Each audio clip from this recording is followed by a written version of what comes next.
secrets, all of my deeds. I know that in the end the fiery pits of hell will lead me. I know when the lights above me and below me is heat. I think I'm gonna close my eyes so at least I can't see. People jeer, now they curse my name. Thought they knew me, thought I was sane. I know it when the lights above me and below me is heat. I feel it down below, lower that I go. The heat will rise and swallow me down home.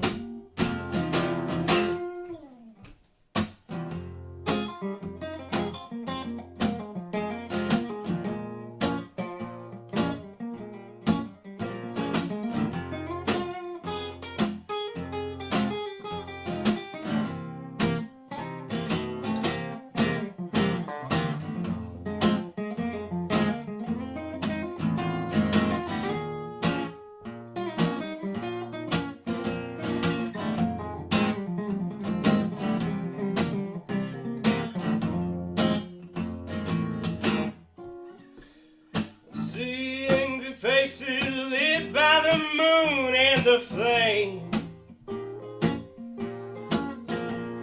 I have no words to say for honor or fame.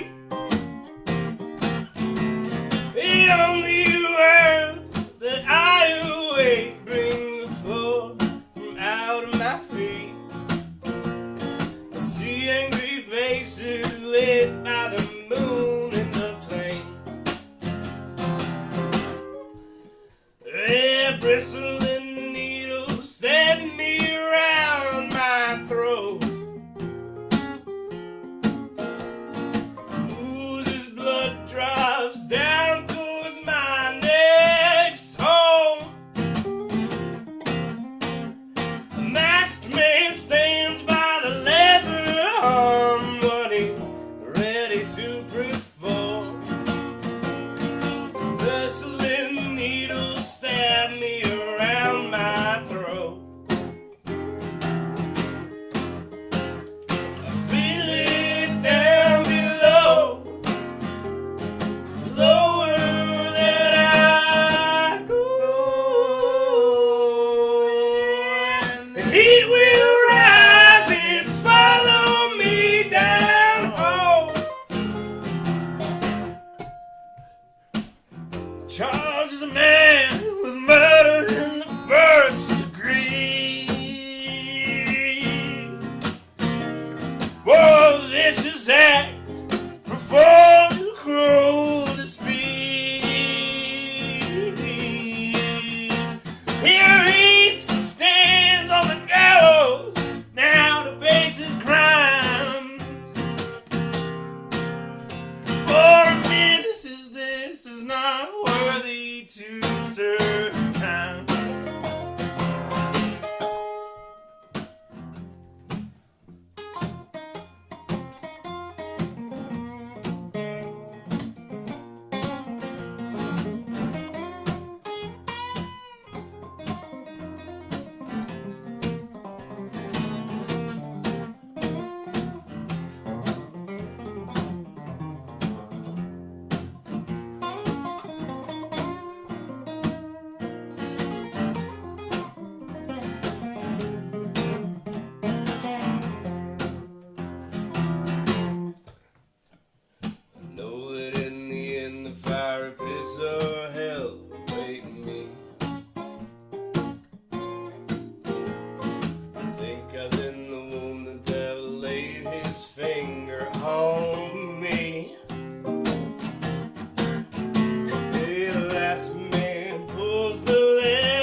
It's a hell of a me.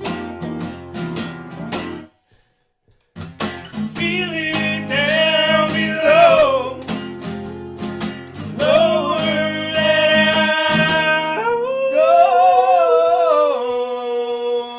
He will rise and swallow me down home.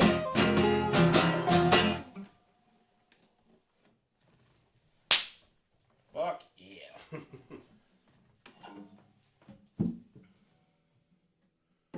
Guys, don't do that. Whenever you do, never do that. I understand. Go buy one. Alright guys, I'm Dom. I'm Andrew. Sweet. Alright. We are the Dirty Cours brothers.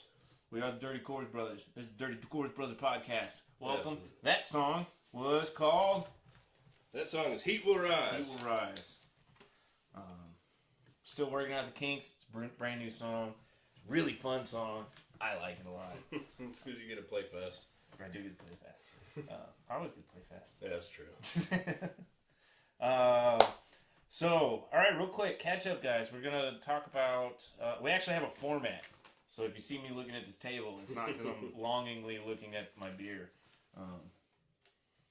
It might be that too. It's a toss-up, but yeah. So we're going to talk about upcoming stuff that we've got going on, that we've got that we have slotted, and some stuff that we're looking forward to doing. Did you know your song was like 6 minutes long, by the way? What's that? Your song. The Heat Will Rise? Yeah. Ah, that's a long song. It's a really long song. Cool. All right. So that song we'll be recording in February. Hopefully, once we're done recording, we'll have the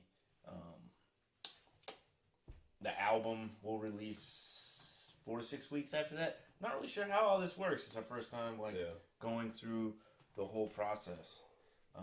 I've done studio work before, but I never got the mixed and mastered copies of everything and then did all that. So I just got basic bounce files. I've done it once, but I mean, it's a whole different dynamic with a full band. So yeah. So yeah, the studio where we're going to be recording is a Firehouse Studio in San Marcos, and it is pretty well-known studio. It's an older studio. It's got it's built out of an old firehouse there in San Marcos. It's right off the square, it's right around the corner. You can go grab yourself a beer middle of the day kind of thing, and then go back and record. And it's pretty cool looking. Makes me happy. The place is huge, and it's got big ceilings. Pretty much everything we need to do exactly what we plan on doing, which is kind of like a live in-studio recording. I feel like it's going to be a lot better than doing individual one-by-one takes, which is how we've done it before, because we did all of our recordings right here in this room. And that gets you a pain in the ass. It turned out okay. It's just a lot more work. Yeah. It is. And so we're going to hire somebody who's really good at doing it. And so who we hired is this cat named Chris Bell. And he's done mixed engineering stuff and production stuff with some really big name artists like Samantha Fish, Kenny Wayne Shepherd, even Billy Gibbons and Jimmy Vaughn. Jimmy Vaughn. And so that's going to be really cool. It's going to be really cool getting the experience to work with that guy and kind of seeing everything through. All right. Andrew and I, in about a month or so, we're going to start looking for acoustic gigs. So if you know a place, give us a shout out. Absolutely. And then as soon as we get it all put together, and we have a good gig schedule going on, then we'll drop a line here and on Instagram. Speaking of Instagram, follow us on Instagram. It's dirty.cours.brothers. Link will be in the description below. And the Facebook is just facebook.com/dirtycoursbrothers. And that's about it. Oh, we've got a website too. Feel free to check that out. Merch store in there. We sell t-shirts and We get the t-shirt problem fixed. Mugs. No, don't buy t-shirts. Right. There's a problem with the t-shirt. Don't buy t-shirts. Not yet. We'll let you know. Give me a week. I ordered prints and was told that they were overly pixelated, so don't go buying t-shirts yet. All right, cool. So, well, that's done. So we're talking about Jimmy Vaughn. One of the things we want to talk about was some of our influences, and specifically we want to talk about Texas blues, which is a huge influence for both of us kind of coming up playing guitar.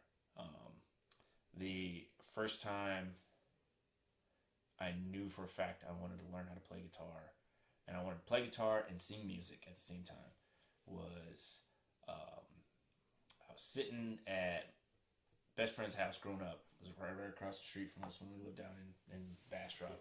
And his parents had on Austin City Limits Live reruns. And they were watching Stevie Ray Vaughan just up there just shredding away. He's covered in sweat, had a big hat with a giant ass feather and everything. And I was just like watching him just in awe. Like there's just, whatever he did, that magic just kind of reached out and captured me. And at that moment, I knew that's what I wanted to do. And so then I promptly stole my dad's guitar from my sister. And then learned how to play Blink-182 songs. Yeah. That's what I did. Yeah. And then he stole the guitar from me later. Yeah. No, whenever I first started, I grew up falling asleep listening to him practicing guitar right across the room. And so I just wanted to do it, just to show him and myself that I could. And started listening to the Stevie Ray Vaughan, listened to a lot of Blink-182, thanks to Dom, and promptly stole my sister's guitar that she left behind, which I later gave back. Good job, man. I'm proud of you. It's okay, I still have Dad's guitar. But yeah, Stevie Ray Vaughan, I mean, it's on every one of my playlists. I at least have 2 or 3 of his songs. So yeah, to this day. Yeah, absolutely. Yeah, I work out to Stevie Ray Vaughan. Yeah. I know. It doesn't look like I work out, but I do, I promise. Way more than me. Yeah, so the things Stevie did on guitar, I didn't realize like a lot of it was roots based. Like you can hear guys like T-Bone Walker and B.B. King in the way he like voiced his guitar, but it was Jimi Hendrix, of course. Yeah. But yeah, he was. There was just something about the way he played that I wanted to learn how to do, and I know I'm not alone, and I know there's hundreds of guitarists out there who think the exact damn same thing. But yeah, he's definitely one of my Texas blues top picks. Andrew's, one of his favorite guys is Eric Johnson. Eric Johnson. Yeah. Eric Johnson. I mean, I grew up watching him. I had a buddy back in high school, and we played guitar together, and we used to just sit up and watch YouTube videos of Eric Johnson getting stoned. Yeah. I mean, that guy was just nuts. He's a beast. Yeah. He took he definitely had the blues down, but he brought something else to it, too.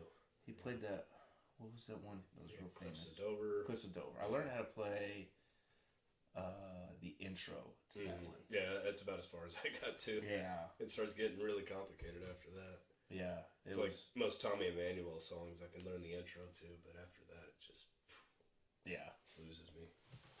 Getting there. Tapping and artificial harmonics and all that stuff. He takes it to it's a completely different dimension. Completely different world. Absolutely. T-Bone Walker. That's my number 2 pick for Texas blues guitarist. T-Bone Walker really kind of set the stage. He's also he is one of the artists attributed to kind of transitioning blues into jazz as well. Yeah. T-Bone Walker was one of the first guys to play the guitar, sing, play his lead lines, and play with a big band. And he did things that he would transition to those jazzier chord voicings. It was still definitely blues at that point, but it kind of opened that door and was like it showed people a little bit of what was in that room, and kind of crossbreed the two. yeah. So he wasn't just a Texas, like the first big Texas blues guy. He was the first, kind of one of the first big jazz guitar guys, and so He took blues out of the box. yeah, he did. He definitely did. And he does a lot of things. Like he's got really strong like rhythmic concepts and really strong like chord voicings idea. Like he's listening to it and his like chromatic approaches to the chords and voice leading using ninths and stuff like that to really kind of like lead from the tonic chord and then kind of he does a lot of stuff that's really Starting to get a little bit technical. yeah, it's really really kind of sent blues off in a completely new direction, and it was really cool. And like guys like Dwayne Allman picked up on it. Obviously, Stevie Ray Vaughan did. You can hear a lot of what he does in it. So it always amazes me whenever people talk about like Stevie Ray Vaughan, especially in the musical theory sense. It's really technical, really fast. But like Stevie Ray Vaughan himself, as far as I know, he couldn't even read sheet music. We probably couldn't. He just jammed on the guitar. That doesn't mean that he didn't. I'm sure he understood a lot of it. Yeah, like I think it was like more ingrained in him though. So when I took the placement exam at Berkeley for the music theory thing, not gonna lie, I had to have somebody read the notes off the staff for me. So that I could go through and I had to write all the notes on the staff down, and then I would be like, okay, well that's this voicing, that's that voicing, that's this voice, and then I was able to like complete it. It took me like 3 goddamn hours to get through that thing because I had to write down cheat sheets for myself so that I could reference, because I don't play piano, and that's what staff music is for. It's for people who play piano and singers. It's not for guitarists. No. And so it doesn't make sense. I know very few people. I have met very few people who can look at a piece of staff music and then play it on guitar. Yeah. As a matter of fact, it's actually relatively new in like the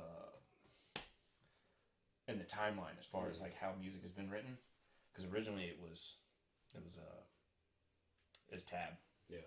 It was originally like it was because people playing stringed instruments were playing like lutes and stuff like that. Mm-hmm. And so you had tablature strings and whatnot. That's because piano it follows really well. It's just everything's very chromatic on the way up, and on the way down everything's chromatic. Whereas the guitar, everything, you skip like almost half an octave every time you change a string.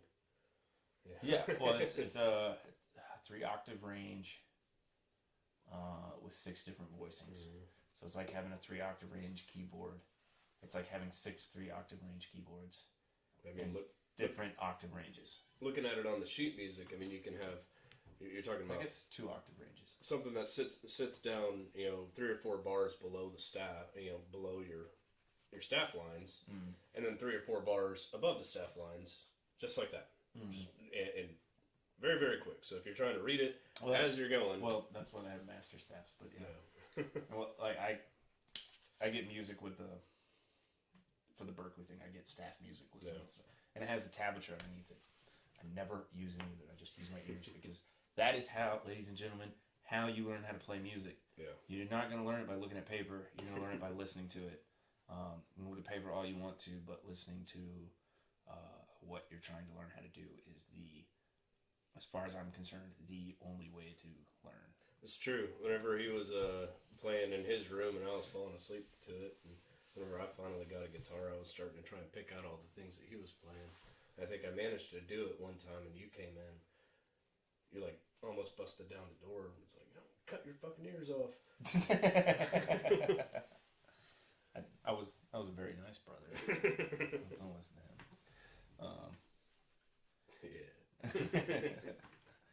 Yeah. But yeah, so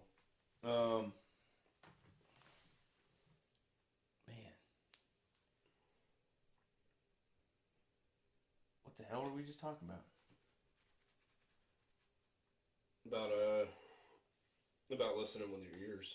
Oh, right. Yeah, using your ears. Yeah. Me personally, I'll use tablature as like a reference if I'm getting real stuck on something. But for the most part, I've noticed if I just sit down and try to pick it out little bit by playing it by hand or by playing it by ear, I will have something learned in about 2 days. Like as far as like a full 12 Down bar, pat. 12 to 24 bar like solo, I will have it learned in about 2 days. If I try to learn it through tablature and trying to read it, and then like slowing it down on like some software or some kind of thing to play along with it, it takes me a week, easy. Yeah, so it's a big learning curve. I really like the finger picking, so I deal a lot with that whenever I'm listening to a lot of, or whenever I'm trying to learn a new finger picking song, especially whenever it comes to musicians like Tommy Emmanuel, where they're all over the place on the right hand, and sometimes I do just have to play it and slow it down and sit there and read every single little tab and just practice it real slow and just speed up and speed up, you know. There's definitely some things that are real especially if it's like a picking pattern or something. You just have to start slow and then work your way up, picking pattern. Once you get that sweet picking thing I was showing you, you gotta start slow until you get it down faster. Once you get it, it's like muscle memory, though. Yeah.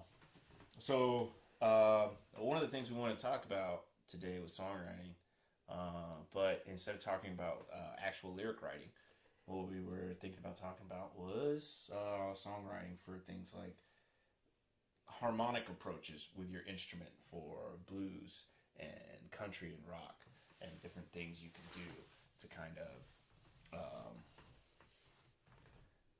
I don't know, like come up with rhythms and the harmonic structure for that piece. So what I mean is like when you're writing a new piece, you're like, okay, I'm gonna write a song. I know a handful of chords. How am I gonna get started? I usually just start tossing them together. Yeah, you just toss them together. So you pick one. That's what I do. Is I pick one, and then that's my starting point. And then once I know which one is my one, then for rock, country, and blues, the rest of it's pretty easy. Essentially, so we're gonna go with G, right? If you've got to get away from G, but this is G's so much fun though. You don't have to. Tell me about heaven. Yeah, that's all in G. All in G. The whole song. Although it's like a G to G minor, G to G minor. Yeah. But yeah, anyways. So you go G, and then you've got to pick another chord. Now, any other chord is fine as long as it's within your like G major chord voicing scale. So it's going to be like a G major, an A minor, B minor, that's your third chord, C major, D major, E minor, and then it's like a F diminished set. We won't worry about that set of chords. So just E minor, D major, C major, B minor, A minor, and G. So and you know so much more about the theory of everything than I do, because I don't know. Whenever I first pick it up, I just find, it's like you said, I know a handful of chords, and so I just kind of experiment until I find something that sounds really interesting. Mm-hmm. And I don't really worry about whether or not it technically fits. It's just, does it sound interesting? Right. Yeah.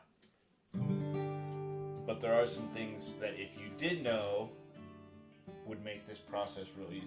Yeah. Right? So we all know that that any of those chords can come next. So we know now you play this. Yeah.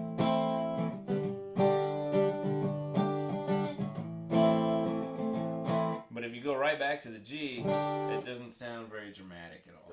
Right. It's just like you're I don't know, go nowhere fast kind of thing. But if you go to one of the other major chords, so the other major chords are the C major and the D major, those will give you more tension in the voicing. So you go like to A minor, but before you go back to the G, you go to the C,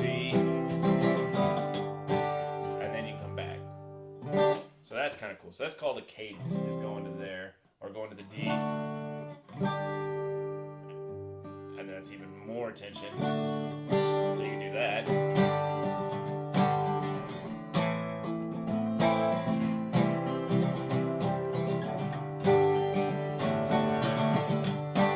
And start it all over again. So that's not blues. That's more country, what I just did. Yeah, definitely. For blues, it's pretty easy. It's just 1-4-5. Yeah. But you can start looking into, if you're trying to reach outside of that that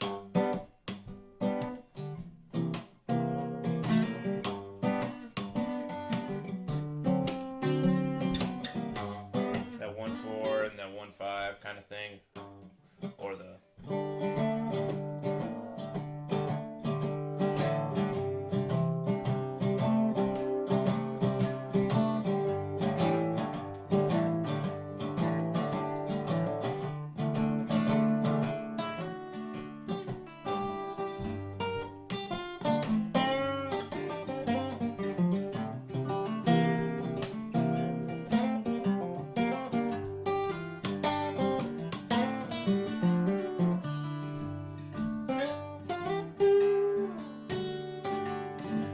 trying to get outside of that, there's other major chord variances that you can throw in there that I've found help a lot. I like going to whatever that minor third chord is. You can play that as a minor, or you can play it as a major too. So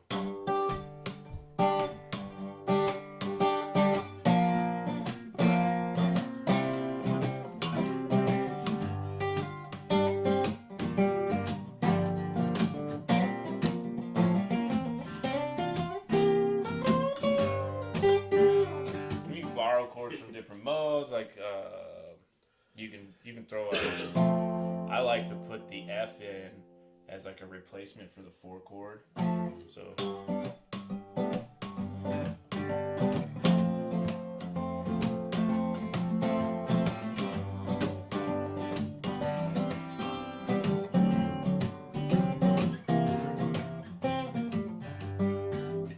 that kind of gives it like, I don't know, a little happier twist to it. Or a replacement for the 5 chord, and there's all sorts. You can do like a diminished chord as a replacement. You can actually do that as a replacement for your 4 chord, while somebody else in the band is playing the 4 chord. So like C, and then back to the G. Kind of has a neat little ring to it. Yeah. So it's a lot of tension. It is. Well, that's I guess the point. idea. The whole point of the thing for the diminished chord is to create that tension. So it's great in the turnaround. And then for rock, like Angus Young. So AC/DC, they would play a lot with different modal chord voicings. I had this discussion with one of my professors. And I was trying to corner them into like different types of cadences, and cadence is the chord you play right before you go back to your original chord. And I was like, what are some modal cadences? And I don't know. I was trying to back him into a corner there so that I could get some ideas if he had any, but it wasn't anything he picked up on. I don't think those guys played modal variances on accents. What I mean by modal variances is if you're in major, in your general major key, your 1/4 and your 5 chord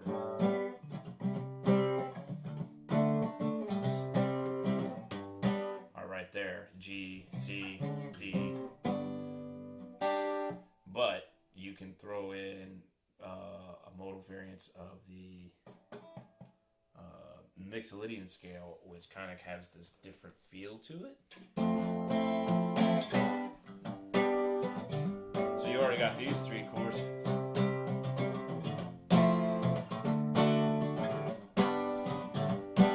Right? But where'd my pick go? I just had one too. Here we go.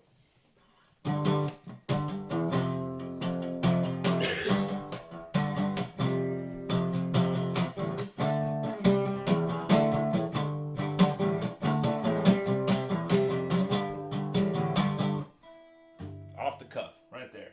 That was pretty rocking, right? Like, That reminds me of the, what was that?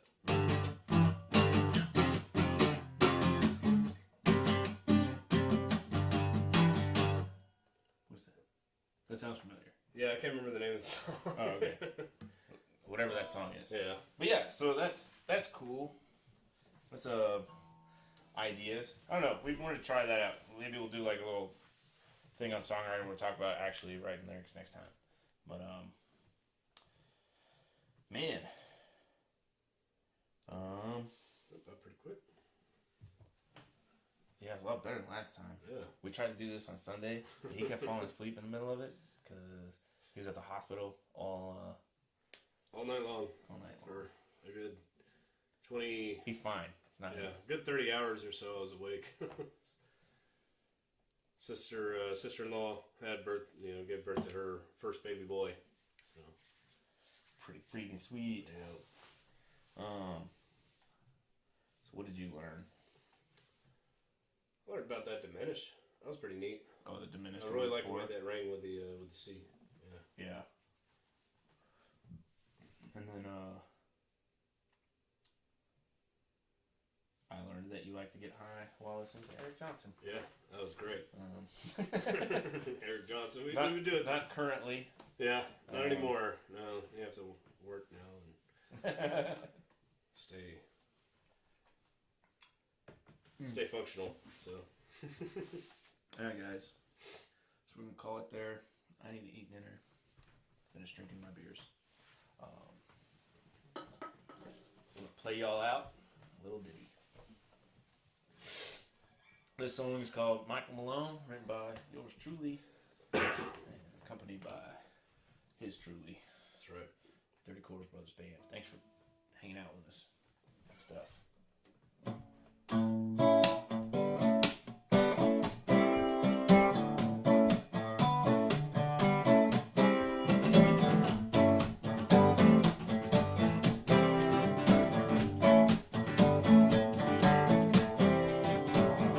Living on the street, living on the home, had him called Daddy, he's called home. He's a hard old man who likes to get stoned.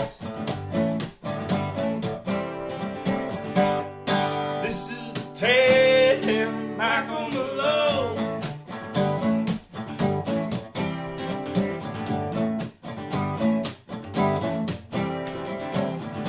Dirty old swine, yeah, it's gone and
Michael Malone.